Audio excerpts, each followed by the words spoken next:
Hello and welcome to the third webinar from Govern With this year. My name is Wes Ward. It's part of the High Functioning Board Governance Masterclass series. And this month, the focus is on cybersecurity, as you would have seen from your emails. And it's all about how human nature is the biggest risk to cybersecurity breach in your organisation. As I said, my name's Wes Ward. I will be your host today.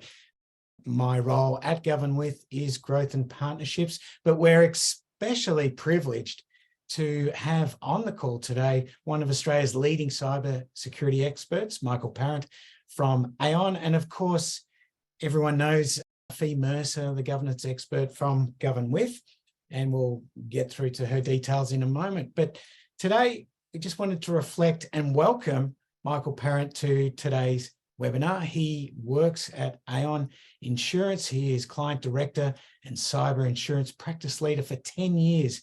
He's also been with Aon Risk Solutions for 20 plus years. We're very lucky, fortunate and privileged to have this level of experience on the call today. His educational background is quite fascinating. The University of London at Royal Holloway College, where he got his Masters of Science in Information Security and his bachelor's degree at Victoria University, specialising in financial and risk management. Michael, we are so excited to have you on the call. Welcome. Thank you very much, Wes and Fee. And of course, to those who don't know, our governance expert is Fee Mercer. She is the CEO and founder of Govern With, which is the next generation governance review, director capability development, and board succession service. She specialises in the highly regulated, government-funded, not-for-profit industry sectors. And apart from all the different things she's done from an educational point of view, maybe the pinnacle, Fee, would be your studies in entrepreneurship, innovation, and venture capital studies at the Haas Business School in Berkeley in Silicon Valley. Fee, welcome. Would that be the pinnacle of your education, do you think? Definitely. Oh, wonderful. Definitely. I loved it. Wonderful. We've got a big agenda on today, and I'm really excited to have both you on the call today for our listeners. But I thought just to make it a little bit easier, we would run through what we're going to cover today. And to kick it off, we're going to start talking about the definitions. I think it's really important that we bust some of the jargon and the technology talk down to bite size, because these names and acronyms will come up throughout today's call. So we want to make it as easy, actionable and consumable as possible for everyone on the call. Obviously, we're going to start talking about cybersecurity trends, especially in the not-for-profit sector, how human nature contributes to these hacks. And Michael's got some fantastic management strategies on how to mitigate these risks. We'll talk about the top tips and how to implement these. So without further ado, I think we get going. And Michael, I might start by asking for your help to define some of these terms that we will be talking about today. Sure, thanks, Wes. So starting with the first one, cybersecurity, at a high level, it's the practice of protecting computer assets from digital attacks. Digital attacks are something that's comparatively new compared to your older sort of attacks. Cybersecurity is the process and the programs and the policies in place to help protect those computer assets from digital attacks. The kind of assets that you would include or should fall under the scope of a cybersecurity policy, computer programs, systems, networks. It's really important to also say it includes the data that traverses across those networks and computer assets. So we're protecting both of those particular items when it comes to cybersecurity. Cybersecurity itself is a very big concept, so we won't go into any more detail than that from a definition perspective, other than it's designed to protect those computer assets from digital attacks. Ransomware itself as well is a form of malware. So malware quite literally stands for malicious malware. Ransomware is a particularly nasty strain. It has been around for quite some time, and back in its earlier days, it was really nothing beyond an annoying little bug that would get into a computer's network and lock some things down a little bit, usually demand a very small payment in order for it to be put away. Unfortunately, criminals went away and truly weaponized ransomware to be a devastating attack to organizations. And it is pervasive. It's across all industries, and all organizations can suffer from these sorts of attacks. So malware and ransomware in particular are what we try to defend against. Multi-factor authentication is just one simple form of security. It's really important to say multi-factor authentication is not specific to cyber or cyber risk or cyber security. It's something that applies to everyday life, such as bank transfers. Those sorts of things will often require a multi-factor authentication to be applied. Organizations should use multi-factor authentication internally when they're changing bank account details. So multi-factor authentication itself is not new, but the application to cybersecurity makes it something that is, I would say, virtually a backbone for security items or policies or procedures for all organizations to pay some attention to. It is not the panacea to everything, and it certainly doesn't remove ransomware from an organization's network, as it were, but it does help to prevent a vast majority of reasonably simple attacks, and certainly those attacks that seek either data or financial funds from an organization. And Michael, just to clarify, that's when someone may receive an SMS or an email just to confirm that you were trying to log in. It's a double checking system. Yeah, absolutely. It is a double, sometimes a triple checking system.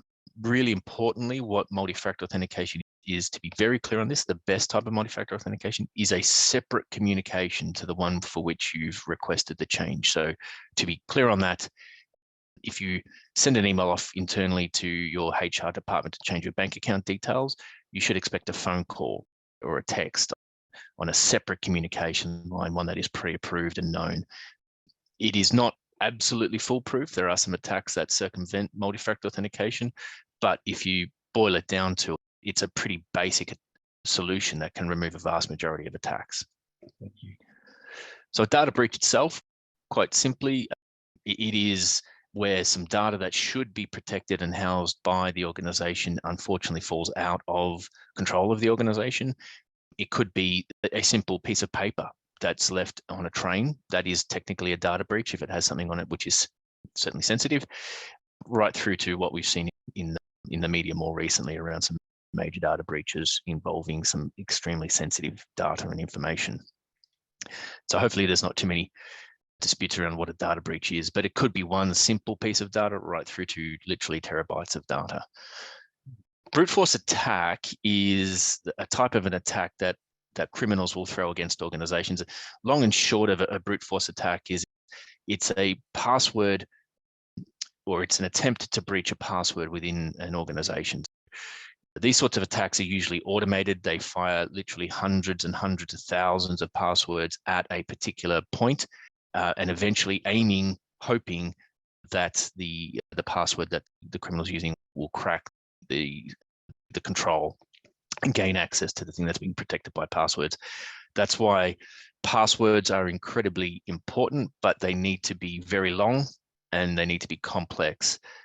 Don't use things that are simple. Unfortunately, still the most common passwords out there are literally password and 1, 2, 3, 4, 5. Those are terrible passwords. And a brute force attack will crack those in less than a second, significantly less than a second.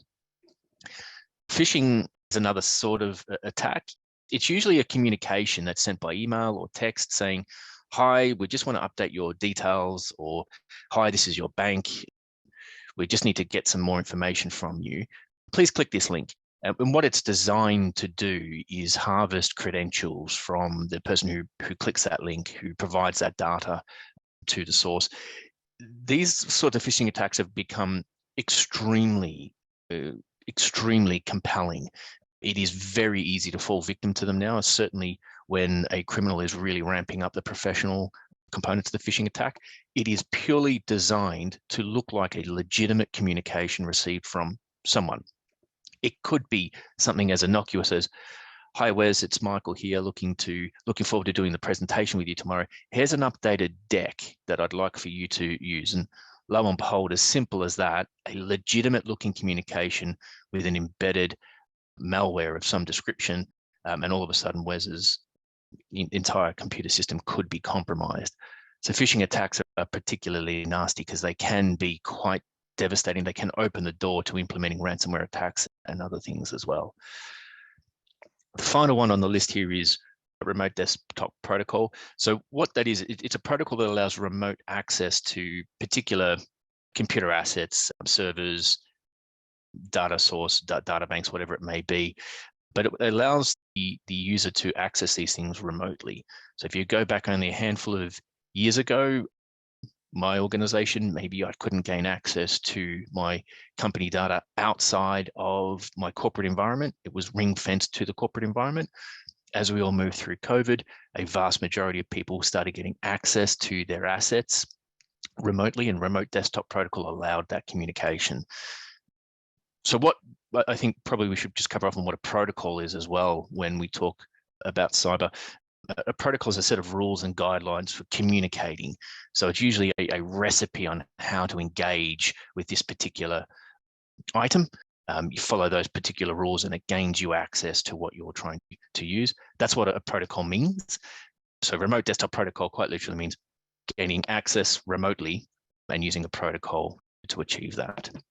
Thank you very much for that. I didn't really intend to make you work so hard at the of a webinar, but I thought it was really important to clarify for everyone out there, because now we're really going to deep dive into data, the insights, what you're seeing, what we're seeing, and what it means for all the organizations that are on the call today, especially for the board governance people out there, the directors and the chairs. We've got some data that you've brought to the table today, Michael. Could you unpack that? And on the next slide, we do have the key findings. Yeah, absolutely. So I think that this is a really telling slide. This is the red line that you can see, which is trending upwards mostly. Those are ransomware attacks in comparison to data breaches over the last couple of years. What we saw, as I alluded to, being ransomware, what we saw was ransomware becoming a weapon of choice for criminals. And the reason for that, we can have quite a lengthy conversation around that, but the long and short of it is ransomware became really easy to distribute to organizations throughout the course of the last 2-3 years. It became truly weaponized so that it caused organizations much more damage, much more pain than a pure data breach. And it became really obvious as well. An organization suffering a data breach may be able to continue managing quite easily in a number of instances.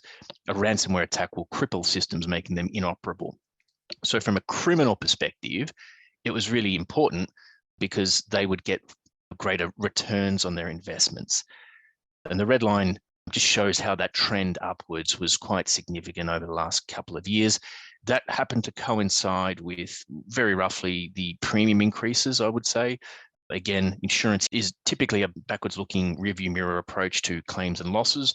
Ransomware attacks trended upwards sharply, and that resulted in the cyber market increasing premiums sharply in roughly lockstep with those ransomware attacks in order to mitigate the financial impacts to insurers. So what we can see here on the screen really just demonstrates that it was a really devastating period. Around this time last year, with the red line starting to shift down, people were saying, "Oh, Michael, so it's a positive story then, right? Like the grey line is below zero, so that's wonderful, and the red line is trending down." Unfortunately, yes, that's true. Ransomwares did start to drop off quite sharply over a period, over say, let's call it the last 12 months. We believe as things start to cool on a global basis around global geographical conflicts, we fully anticipate, and in fact, the statistics are starting to look like those ransomware attacks are increasing again, which is not ideal for anyone. But another really important point to make is the grey line.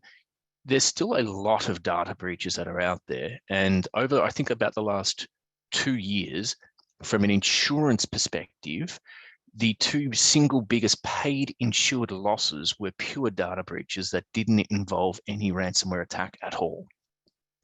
So you've still got a significant amount of severity when it comes to data breaches. With ransomware, you've still got, unfortunately, more frequency insofar as attacks. And again, the severity can still be quite devastating. Michael, just a question that comes to mind is, you're dealing with criminals here. They're charging a lot of money to unlock their ransom. How do organizations know that they'll keep their promise and delete or do, what they say they're going to do? Yes, so there's a big thing to unpack there. The first thing to make very clear is that most insurers will give you access to a vendor to help you negotiate with these criminals. It is a criminal enterprise. The criminal enterprise behind this is something the equivalent of the third biggest revenue generating industry globally. So this is an industry. It's not a cottage industry. It is an absolute industry with their own HR and public holidays and whatnot. So you do need professionals dealing with these guys, because unfortunately they are professionals in their own right, in the sense that they do their due diligence, they know the pressure points, they know how to negotiate, they know what to do. So I would certainly be recommending you either engage through your insurer with a vendor who can help you through those periods, or engage directly if you don't have vendors. Engage with those professionals to help you manage these incidents. Those professionals who are quite literally, this is their day job and they are doing this on a very regular basis, they'll be able to give you some really good advice as to who the criminal enterprise is and how reliable they are at giving you the correct decryption keys, and then not publishing the data either on the dark web or publicly. It's really important, I think, to be forearmed with as much information as you possibly can, and not to make your own decisions without going through those due diligences. Speaking to some insurers, it would appear, and this is a high level comment, but it would appear that in some instances, or more instances than not, from what I've been able to find, is that when a organization decides to pay the ransom attack, again, depending on the criminal group, certain criminal groups actually seem to not release the data. We can't say that categorically, because unfortunately some criminal groups are proper criminals and they just don't care. Others do see this as an industry and a profession, and it seems bizarre to say that a criminal holds their professionalism in high regard, but some of them do not want to do it because it would destroy their business model. Yep. The real strong message here is engage with the vendors who know this intimately on a day-by-day basis, and give you some really solid advice around who that criminal enterprise is and where their mindset may be at. Absolutely. It leads me to the next point, and that was certainly a key insight, but the data here just really sums it up, Michael. Yeah, absolutely. So again, the red line just shows the significant upshift compared to the start of 2019 as to now. And that's despite the downward trend we've seen in ransomware attacks. Again, that new slide that you've seen in front of you just before, when that's updated, that will almost certainly show a stabilization in that red line, if not possibly an increase. But it just shows you just how much of an increase in the ransomware attacks there has been over the journey, and certainly in comparison to some other things. It is trending down, absolutely. There has been a cooling, if you will, of ransomware attacks for a while. The Colonial Pipeline was a bit of a wake-up call. Feel free to Google that at any point in time, but the Colonial Pipeline one was a real wake-up call for criminals to say, let's just be really careful around critical infrastructure for a time. There will come a time when that might not necessarily be the same. And again, I would anticipate that with geographical conflicts starting to potentially come to a position when it comes to cyber usage, unfortunately, we will see some of those weapons that have now been cultivated by the criminals on behalf of those states falling into the hands of criminals who are now doing it to potentially monetize themselves as opposed to other political ideas. So we will expect to see that unfortunately, ransomware attacks will probably continue to trend up, and possibly the severity might also increase as well. Let's talk about within Australia. And you've got two pie charts. We've got one coming up, but this is from the Office of the Australian Independent Commissioner. And it really does speak to those sectors that have been under attack for the time being. Can you help us out with that? Yeah, so it's not surprising to me to see healthcare and finance as the number one and number two industries. In fact, those industries probably swap around a little bit when it comes to the IIC and their reported data breaches coming through to them. Just really at a high level, the IIC, I like to try to boil it down to they manage data breaches. They don't manage, say, computer systems. It's not a correct or absolute definition, so don't hold me to it. But I think for ease of consumption, the IIC manages data breaches. Health and finance is obvious why they should be number one and number two almost every single quarter around who is being breached. Health services have a lot of really sensitive data falling into the hands of criminals. Is certainly news to their ears. It is the most expensive data to buy on the dark web, and that's how they will make their money, on selling that data. It is obviously very effective for them to throw a ransom at a bunch of health data, because that can again get very emotive for individuals. So organizations are more likely to pay the demand than not in many instances.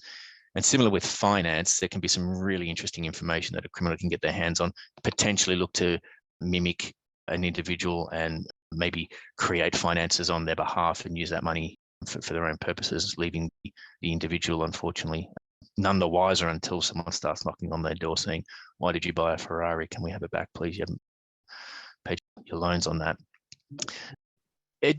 We should also overlay that finance is probably, across these particular groups here, they're probably the most secure when it comes to their networks, more often than not. By nature, more finance institutions need to be secure by the nature of just what they do, and that does roll over to cybersecurity more generally.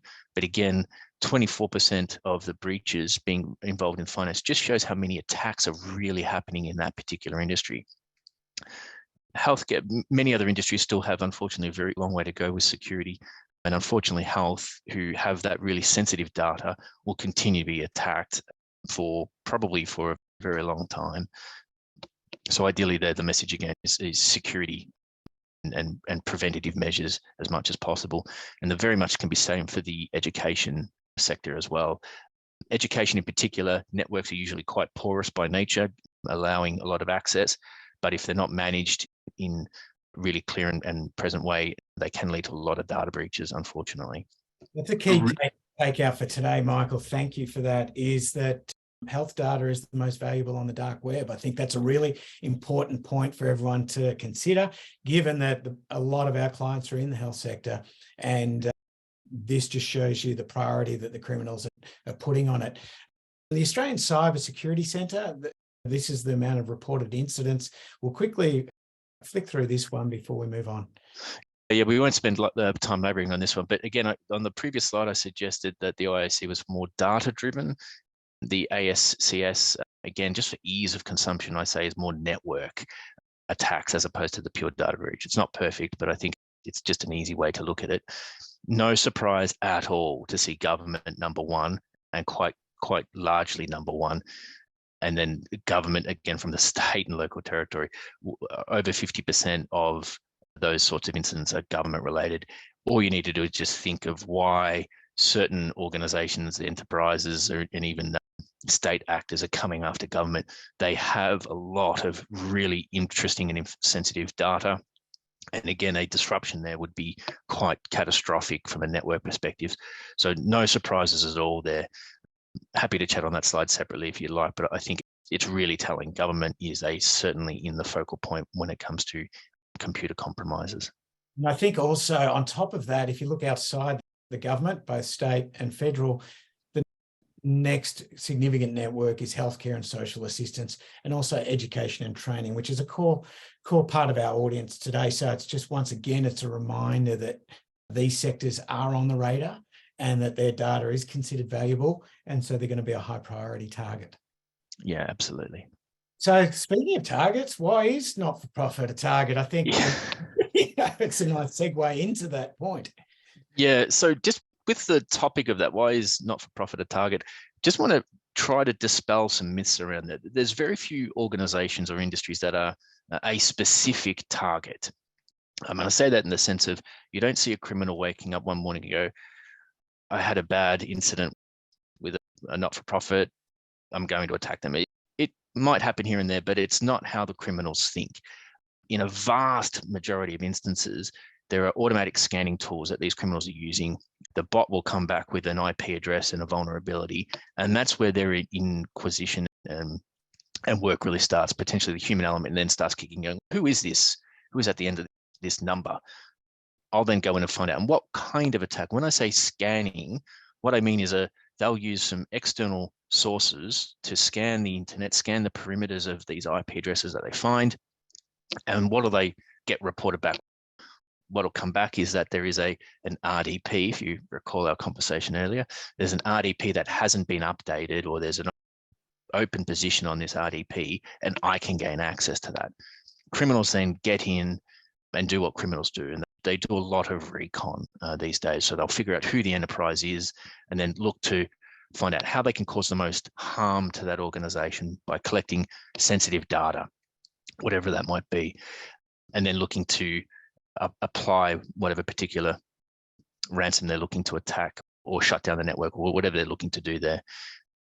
Unfortunately, for not-for-profits in particular, there might not necessarily be the same measure of investment in security as there is for some other industries, such as the finance industry more broadly. I think it's a fair statement to say that not-for-profits are really there to help their individuals in what they're trying to do. So security may not necessarily have the same measure of focus for them. Things like lack of multi-factor authentication is pretty common. There will come a time, I believe, that you will just not be able to buy cyber insurance without this. And we're probably really at that point, if not increasingly getting to that point. And again, the increased dependence on computer systems in a general sense and electronic databases, it's wonderful to have reliance on these particular sources. It certainly helps to reduce the bottom line for not-for-profits. In a general sense, they should also have hopefully higher security. But unfortunately, the human element starts to come into things. If they're not well trained, they might just be clicking on the wrong things. You don't know what these third-party providers are doing from a security perspective. They might not necessarily work so well with your networks and your security posture and awareness. So unfortunately, it does lead to a lot of misunderstanding and misengagement when it comes to managing these environments. And I think, again, things like volunteers, wonderful people, but they may not have the embedded approach to security that non-volunteers may have, because they're just there to help with little things. But unfortunately, little things can sometimes build up to big breaches. So let's talk about some real world examples. The fake invoice scenario, I think that's common. It's happened to one of my family members in the last 2 weeks. So this is real and present. Could we just walk through this? Yeah, absolutely. So again, this is probably one of those sort of phishing attacks, if you will. Someone sent an email or communication saying, "Hi, if you pay your school invoice early, we will give you a 25% discount." Now, that sounds quite compelling. If it's structured in a really mannered fashion, then it can look like a legitimate communication. And unfortunately, it did look like a legitimate communication. It's a 25% saving. So unfortunately, a couple of individuals clicked on those links and started sending those funds. What was one of the failing points here was a lack of multi-factor authentication. We've said MFA a few times today, probably will come through a few more times. Multi-factor authentication is not just a cybersecurity tool, it's a life tool. You should be using it for everything, especially transferring funds. In this particular instance, the cyber criminal looked quite compelling in their communication. The MFA wasn't implemented, so it was something that the funds were transferred through pretty quickly. And unfortunately for some of those individuals, those funds were not recouped from the bank. I think, again, that's another point to really make clear.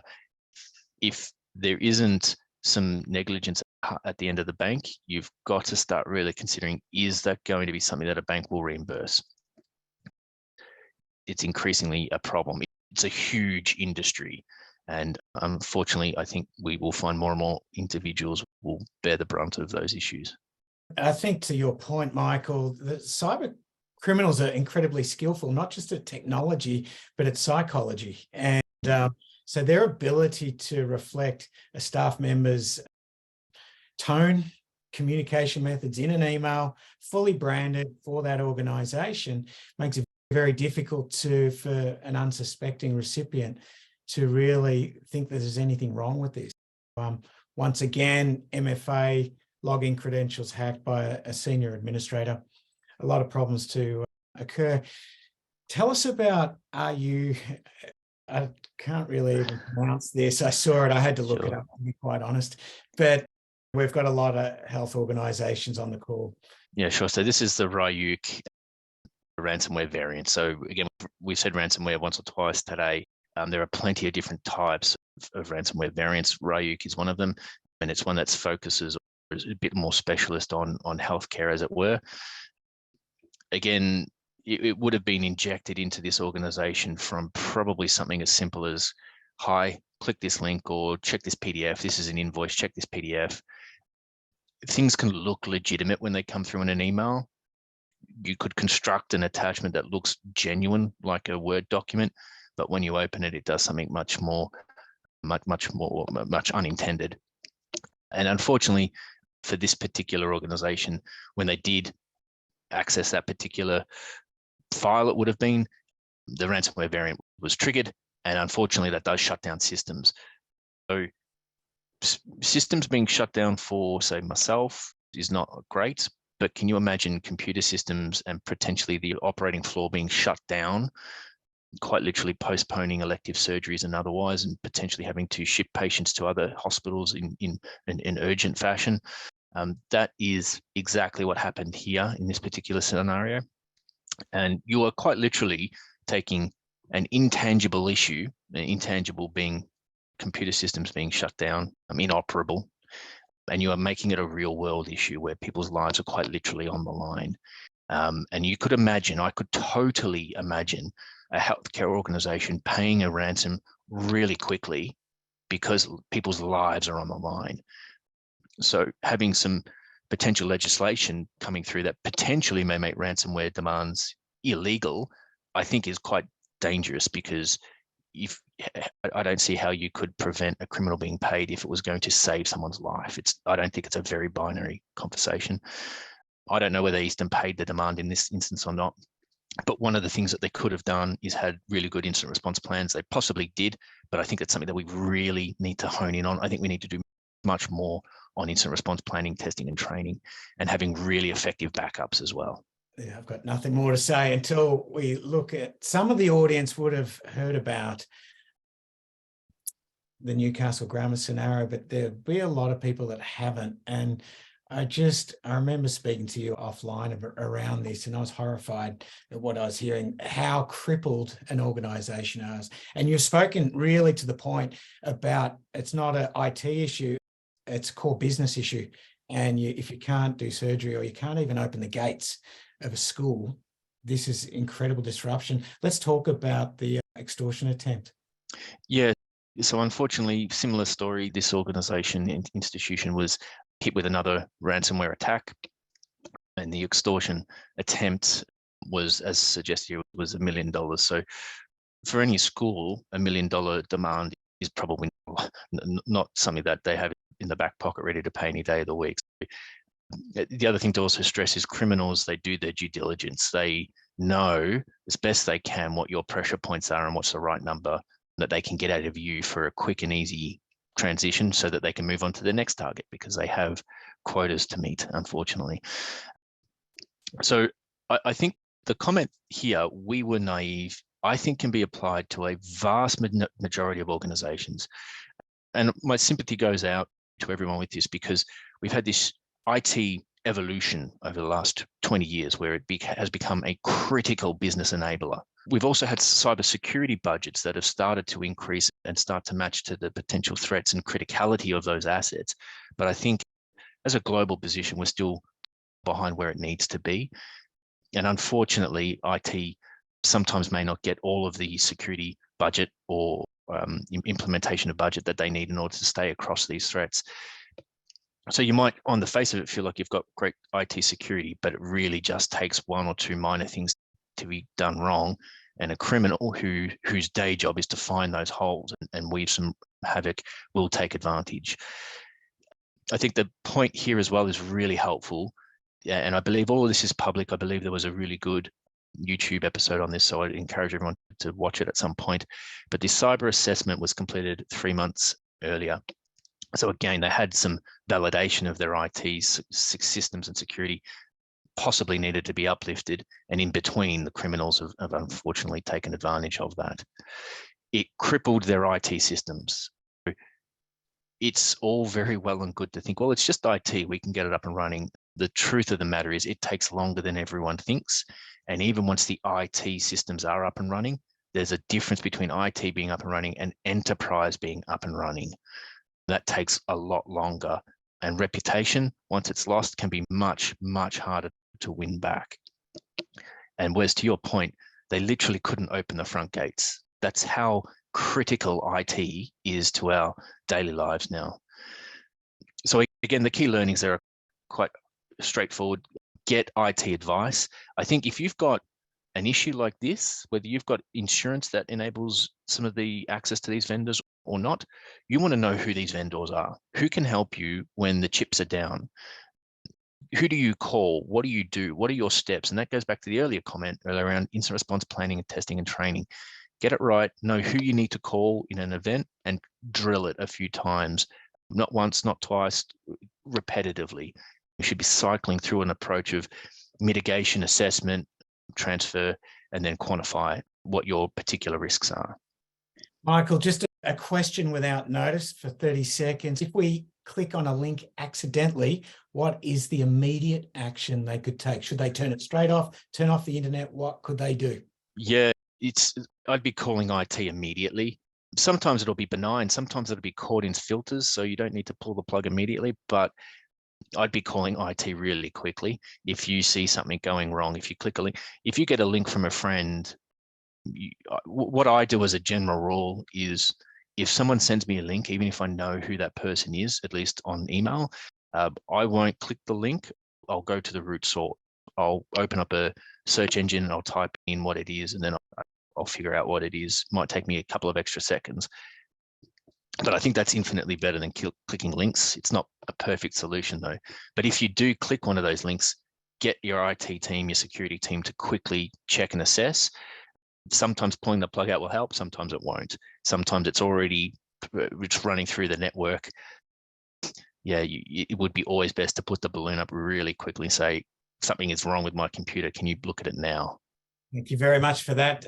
We're going to be pushing towards the governance side, but really on cybersecurity, the core learnings, obviously MFA, we've spoken about it a lot. The passwords, quick one, Michael, it's hard to keep up. Password managers, a good solution in terms of getting those really long, very complex passwords, which are difficult to memorize. What are your thoughts? Look, on the balance of it, it's probably better than not to have a password manager. Yeah. There are pros and cons to everything, as there is with any security measure. So pros and cons, but on the whole, I'd say a password manager would be almost certainly better than what any individual human would be equipped at themselves. On the balance of it, yes, I'd be leaning towards a password manager. Now, clearly we've spoken about enterprise issue, not IT issue. The board being engaged is going to be what we're going to be talking about in this other half, and considering it to be an IT issue when it's not. And I think it couldn't be more prescient what you're saying right now. How do people, and just to clarify, did you develop this model or it's industry standard? Because I was reading my notes saying that this is something that Aon leans on very heavily internally.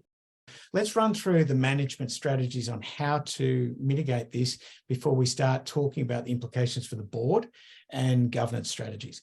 So this is something that Aon has indeed created to help really focus minds around cyber risk and what it means to you. And again, from an insurance perspective, we've known, say, the physical world for 200-300 years now.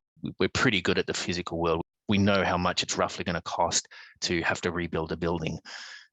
With the changes in cybersecurity, with the changes in cyber and IT risk, and its ubiquitous use throughout every organization in industry now, it's this slow understanding of what does this value mean to us and what is the risks associated with this. So we boil it down to, and I personally try to start at the assess component. I don't think there's many organizations that really understand the value at risk to an organization should something go really wrong. I also don't think that they understand the value of their value, as in we don't know how much this is worth to us, let alone how much it may cost if it all goes wrong. So assess that component to get a better understanding of it. I think that leads to, and the loop here, I like to follow from top to bottom and around, but just to be really clear, you could traverse this arrangement in any particular fashion. You could bounce between 1 and 2 and 4 and 3 and 2 and 1 again.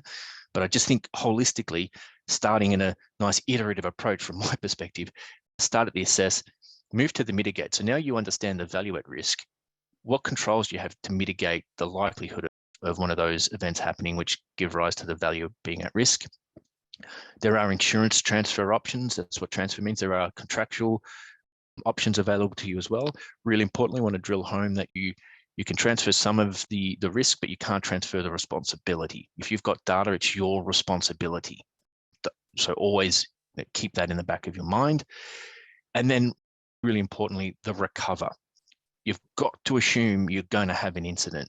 How do you recover? How do you do that better? And again, going through that loop on a month-by-month basis, a year-by-year basis, however often you go through it, gives you a really informed position of what is important to you from a risk perspective. What is the value? What are you doing to protect it? Have you got it transferred from an insurance perspective? And then what are you doing to make sure that when it happens, you respond really quickly and get back up and running sooner rather than later? I think, Michael, would it be fair to say, in your extensive experience, that the attack is nearly to the point because of the frequency? It's a matter of when, not if. We've been saying that for years. It's not a matter of if, it's a matter of when. I'm trying to move from, it's not a matter of if, it's not a matter of when, it's a matter of how many times and how much it's going to hurt. But yeah, and unfortunately, I see quite a bit of it. I see some companies that train really well for it and they seem to get up better. Even those organizations will still say it was worse than we thought. It cost more than we thought. It was not as streamlined as we thought. Okay. That's incredible. And the fact that you've developed your own model, the outcome is a sustainable resilience to cyber, is really important. This is the point where we can start to transition, because we've got a lot of directors, chairs, and subcommittees on the call today and talk about board governance. I think now I might actually give you a rest there, Michael. You've done an incredibly good job so far, and introduce Fee to the conversation. Fee, you understand as well as anyone that this isn't an IT issue, it's a board governance issue. Let's start here and transition accordingly. Exactly. Thank you, Michael. What incredible information. And Michael, everything you've said is exactly what our directors and chairs and members of our subcommittees need to hear. It's a really interesting time in governance, because a lot of what we used to think was the role of management and executive, we tasked them with this. We thought as boards, that's operational stuff and it's their job. But now we're discovering, along with other new risks, such as ESG, workforce, that they're actually really right back and the responsibility of the board. And it's where our directors really do need to get their fingers into this and develop a real understanding. Things like, we actually need to lead the culture on this. And some of the things you've talked about today, Michael, are really about human behaviour, and that stop and think before we do something, which is a classic way of handling risk. Things like, is there cyber subcommittees? I know Wes was talking to me about this the other day from his research, that some organisations are actually setting up subcommittees that are totally focused. This is board subcommittees, totally focused on cyber and some of the things you've talked about today. And another really important area that we're going to look at as well, that we need to get our heads around as boards, it's not just our own internal organisation, it's actually our suppliers as well. So whereas we've talked a lot in the past about, at a governance level, making sure our suppliers live and breathe our values when they come into the organisation. But this is a whole new way of thinking about our suppliers as well. And we'll talk about some examples in a minute. Absolutely.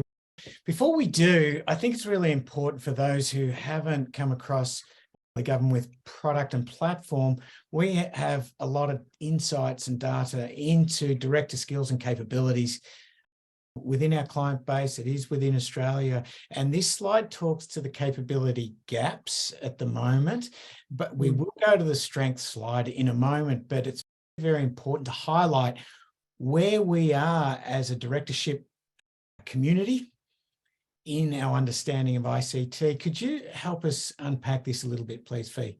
as you said, Wes, one of the key things we do is not just ask the boards about their corporate governance and sector governance responsibilities. We also have a director skills matrix. And some of the skills required on the board are very different to what they used to be. Just the accountant, the lawyer, and what have you. Now we really need to understand what are our director skills around ICT strategy and governance, which really, in a nutshell, is cybersecurity. And an absolutely gobsmacking 27.52% of directors so far, of the nearly 800 directors who have done this skills matrix, only 27% of them have said, I feel like I actually do have cyber skills, cybersecurity experience. So that leads to us thinking that directors, whilst we all know this is one of our top risks now, actually probably need to have some real education and some support, or even looking at different types of skills that we recruit onto our boards moving forward. Because if you don't have a fundamental understanding of this stuff, it's really hard to ask the right questions. Fee, also what's really intuitive here, and it's something that we work on internally, is what are the core categories that can disproportionately impact an organisation. And I can't see cyber is right up. This is the sort of thing that can bankrupt Australian listed companies overnight, depending on how it goes. So as an issue, we need to build our resilience and understanding, so those informed questions are asked at a board level so that we've become more resilient as an organisation. Just quickly, Fee, these are the strengths of our directorships out there, and obviously stakeholder engagement is a traditional one, but it's also a core strength across the board of all the directors. And look, interestingly, Wes, the two things that you think would cover cybersecurity, and Michael, I know from all of your points that you've been talking about with us, risk management and corporate governance are such high skills on the board, and yet they don't inherently cover in those skills the understanding yet of cybersecurity in either corporate governance or in risk management skills. So it's incredibly important not to just go, oh, good, that director understands about risk or is really good at corporate governance. They need so much more than that. Whereas I think they are really interesting points, that they are top skills, but they are not broad enough now to cover what are exponentially causing big problems. Absolutely. Now, I was given a list by Michael. It went off about 4 or 5 pages of all the different organisations. So I won't bore anyone with the fine details. Suffice to say, it doesn't matter how big or small you are at risk to some sort of attack. And it's a matter of when, not if, and how many times and for how long and how much is it going to cost. So one thing I do want to point to, I'll go to you first, Michael, and then to you, Fee, from a governance point of view. But we see a lot in the headlines about these big brands, these class actions that are going to cost an incredible amount of money. But a lot of these organisations put themselves at risk, not through any fault of their own. It was actually their suppliers. And if you look at the Latitude example, let's just have a quick 30 seconds, Michael, about the resilience of your supplier base from an IT point of view. Yeah, so there's two major issues within organisations: the human element. So I'm more likely to be compromised than a computer system. It's just social engineering. And then the next part is indeed your supply chain. Supply chain is critically important, and as we become more interwoven with our partners, so too do the risks. So your reliance on a party could compromise your network, maybe not, but it probably will compromise your reputation. As you say, relying on these third parties, I think everyone is going to wake up to a time, probably in the near future, where they say, cybersecurity, tell me about how you are managing your cybersecurity in order for me to partner with you. Fee, this is a classic boardroom issue when you're talking about stakeholders, whether they're internal, being employees, or suppliers. This is front and center, a governance issue. Absolutely. And as Michael just said, it's about the skills that we have on the board, about asking the right questions about the sort of risk that we're facing. So a board director's job is to ask about the top risks, not about the daily operational risk, but the top risks. And what we're saying is cybersecurity is a top risk. So you would be asking, for example, if you're on a health board, not just about your supplier's ability to managing clinical governance and all those sorts of things. We also need to look deeply, and as a board we need evidence that we've looked deeply at their security or their IT systems before they bring them into ours. And that means platforms and portals that we are registering on to use to do our daily work around the organisation. For sure. And just as a footnote, I did research the Rio Tinto website, and they did have a cyber steering committee. Now, whether that got in place before the hack back in April, I just want to wrap this point up. These class actions are looking on average at about $20,000 a head, and you look at the 10 million people affected, but it's not just the financial implications. Fee, from a governance point of view, brand reputation and organisational damage, it could affect for years to come.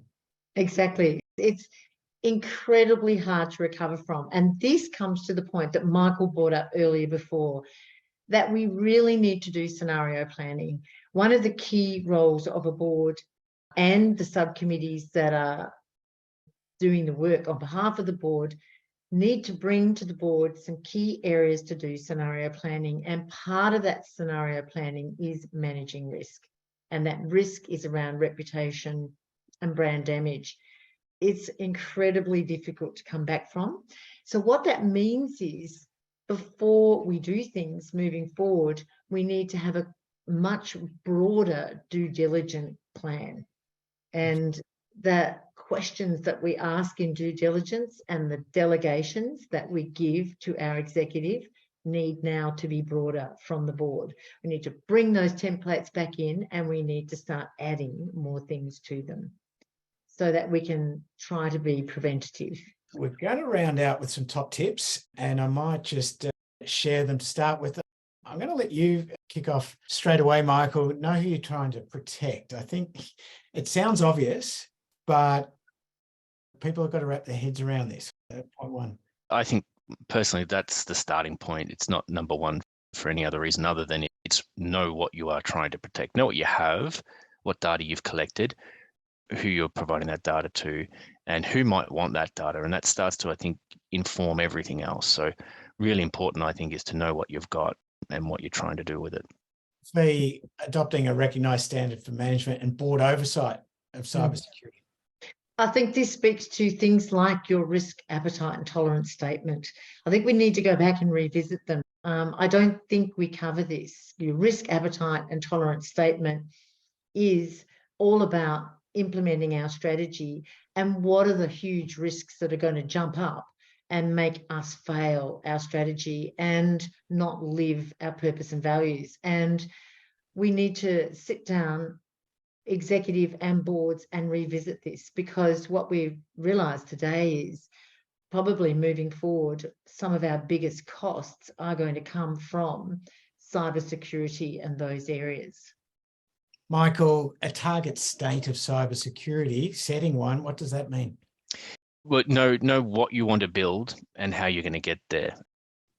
Be prepared to be flexible in your plan to add things as it pops up. But I think it's really important to have your plan around what your target state is when it comes to your cybersecurity posture. Furthermore to that idea of a cyber subcommittee, creating a written budgeted security roadmap. Yeah, I think this is really important. And Michael, you might want to add to this, but there's a real debate that needs to happen. And this again comes to your risk appetite tolerance around paying or not paying the ransoms and those sorts of things. And also, what is our budget for security? And I think Michael alluded to the fact earlier that perhaps we've overlooked this as one of the number one budgetary items that boards need to sign off on. and not to be too small on this. So, Michael, I wonder if you could help me with this one a little bit with your background around understanding what needs to be put aside to pay ransoms or to not pay ransoms, because sometimes it's a hell of a lot cheaper to pay it and really quickly. Yeah, that's a big topic, and it is an intimate topic as well. It needs to be something that each organization ingests themselves. At a high level, if it's a data breach, would you pay demand or not? Maybe not. What's the implications of that data that's been compromised being out in the ecosystem versus a ransomware attack where you can't operate, you can't text a colleague because everything's been wiped from your phone? What do you do there? Is that then more important to you to continue operating in order to pay? Obviously, there's the major overlier. Is it legally permissible? That's the major thing that you need to tick the box with. Ultimately, these criminals know what they're doing. They target the money that they know that they can get, which makes your life slightly easier than you trying to fight the battle. So it is an intimate conversation that each organization needs to have internally. Michael, setting up a custom board or dashboard to oversee cyber risk, what would that look like? This is the first time I've come across this. Yeah, so it's that dashboard that intimately matches to your risk profile. So there are certainly some custom versions out there that you can buy or license on a year-by-year basis, but it needs to be ingested with information that is relevant to yourselves and responses that are relevant to yourselves. I think it's important to have something that is relatable to you, because then you can report on upwards internally, boards and executives, on things that are important to the organization. And is that something that you can provide guidance on as Aon when people open up a conversation about cyber insurance? We would probably start saying you want to have a specialized IT security engagement. So you would probably want to start getting an organization that is sitting with you throughout the entire process to say, these are the things that are important. We could probably do some of that piece of work, but I would suggest there's probably engagement with companies that can really take you on that journey quite well. But also, Wes and Michael, a really good point around this is if not setting up a separate committee, certainly this is a role that perhaps an audit and risk committee could pick up. And to that point, this would be something you could add to that dashboard that they report to the board. Because, Michael, some smaller organisations wouldn't be able to set that up separately, but they could certainly add this task to their present audit and risk committee. Top tip number 6, ensure the independence of the CISO with dotted line reporting to the board. Michael, I don't know what CISO means. Yeah, so CISO, so Chief Information Security Officer, that should be an individual who has all of the data rolling up to them and all the managerial responsibility for managing the cybersecurity posture. So they should be, as ideal as possible, they should be independent of, say, the Chief Information Officer and the Chief Security Officer. They should form a separate role, and they should have independence from those. Ideally, separate budgets where possible, but they should be reporting directly into the board. And in fact, we see that now much more often, that CISOs are part of the board conversations. Point 7, I think it's becoming self-evident, a cross-functional cyber subcommittee or committee.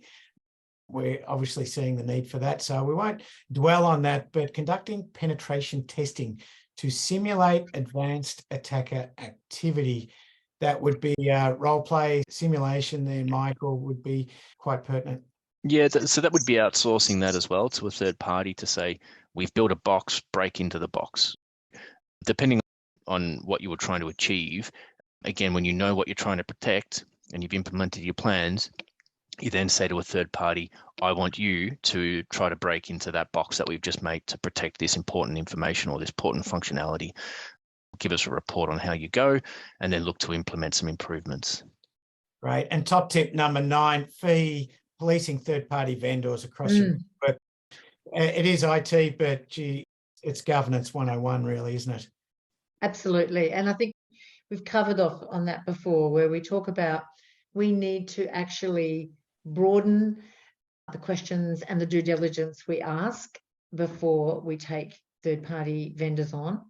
And we also need to make sure that this is included in our delegation documents to our own executive to guide and support their hand on this. And I think that is a direct sort of segue to number 10. Number 10 just underscores the gravity of what our topic touches on today, that it could actually literally destroy your balance sheet. Michael? Yeah, I'd agree. I think you could go so far as to remove the last 3 words from the conversation there and say protect the balance sheet. It's not just cyber, it is enterprise risk. So protect the balance sheet. You just got to understand what you're trying to protect. Absolutely. Now, here we go. All this is great in theory, but we always love to come to this part of the webinar where at Govern With, we're all about actionable governance and tangible takeaways. So if we were to get all this information into action, Michael, tell us a little bit about Aon Insurance, your role there, and how people could take the next step, not try and solve everything straight away. What could they do this afternoon, tomorrow, next week? Yeah, so hopefully the first thing you should be doing is speaking to your IT security team saying, tell me we've got MFA, please. Tell me it's everywhere. But beyond that, work with your IT and security teams, but probably get a third party involved as well, just to help verify. So IT and security people are probably quite good at explaining some of the risks, but it might not be in the lens that the board can understand, at least at this point in time, and key executives. So I think getting that third party involved to help augment a plan. If you've got a plan, how do you augment it as and when needed? And I think really sitting down with your IT and security team saying, what is your budget and what would be your ideal budget? Obviously, they'll say a lot more. Obviously, there's a much bigger conversation there. But I think at least getting from them an understanding of budgets and defense mechanisms that they've got in place at the moment and what additional funding would prevent more, that will provide more defenses to more threats, and the value of that. What is the value of that to an organization? I think at a board level, that's where you can start really, or board or key executive, you can start really thinking about the problems associated with this financial risk that is now firmly in target for criminals. Absolutely. And the cyber insurance, how does that work? How is it different to regular insurance? Because a lot of people would just be looking at the line item each budgetary cycle going, all right, all our assets, are they protected? But because this is changing by the day, by the week, how is this different to regular insurance? Yeah, most insurance is one of those things you put on the shelf, you dust it off every year, renew it and put it back on the shelf. Cyber insurance, I think you should take a little bit more personal. There is, in virtually all cyber policies, there's access to vendors. So you should know who those vendors are. You should ingest those within your incident response plan so that you're a little bit more forearmed for when the event happens. Some insurers will be so kind as to say, we'll give you an hour of time with one of our vendors as well to stress test some of those incident response plans. Just stress test them a little. Avail yourselves of those sorts of functions. Cyber insurance is really beneficial in that fashion. And it's relatively unique. I think the other thing to highlight is cyber insurance also covers business interruption. Figure out what is important to you, how you create revenue on a day-by-day basis, and make sure that the policy language is aligned to your expectations around how you make money, how you account for extra expenses. If they're not, which is possible, in fact, it's probable that there'll be some disconnect, I think it's wise to let your insurance broker know and ask them to make the language clearer or more relatable to your particular exposures. That business interruption element, I think, is something you should be across. Absolutely. That's a beautiful segue into what's coming up for us starting tomorrow. Fee, we're opening up that relatable conversation. We recognise that webinars are probably a little bit more of a broadcast channel. We do get quite a few questions on the call that we don't have time to address, but moving forward every Thursday at 2 p.m. and Tuesdays at 10 p.m. 10 a.m. we're doing insight sessions. They're a lot more intimate, a lot more conversational, informal. Fee, tell us about it. I haven't participated in one because we haven't done it for 6 months. So tell us a little bit about the governance insight sessions and how they can help people out there listening today. Yes, certainly. So what we're really blessed with at Govern With is this incredible data, and it's on the minute. Like, this is the latest data around where are the skills, where are the gaps, what's happening out there. And we also are very privileged to see what are contemporary or high functioning boards doing to address the issues that the data is showing.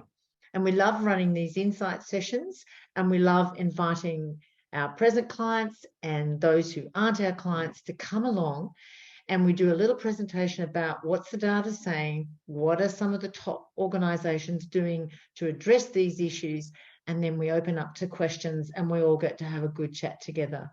It's a really helpful way of understanding what is going on right to this minute in the boardrooms. And we also do it in relation to the webinar that we run that month. So our insight sessions that start this afternoon at 2 o'clock actually will be about cyber and cybersecurity, and we'll have a really good conversation together.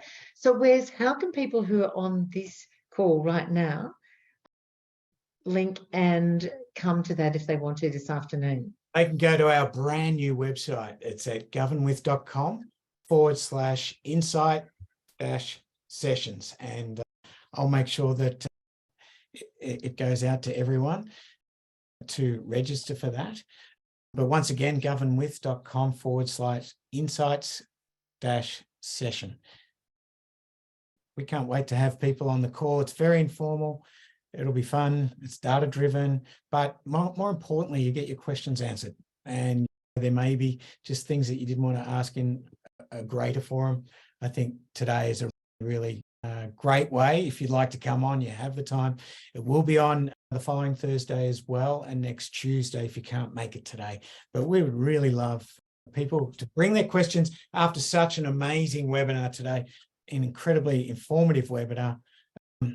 And to that point, Fee, I think we might just have to wrap it up. We've gone a little bit over time, but I've noticed the participation hasn't dropped off. It's been phenomenal, which says a lot about the topic today and the value that Michael has brought today. It's been incredible. I did introduce him as one of Australia's leading cyber experts, and I think he's demonstrated that today with his wealth of experience. So Michael, thank you so much for your participation.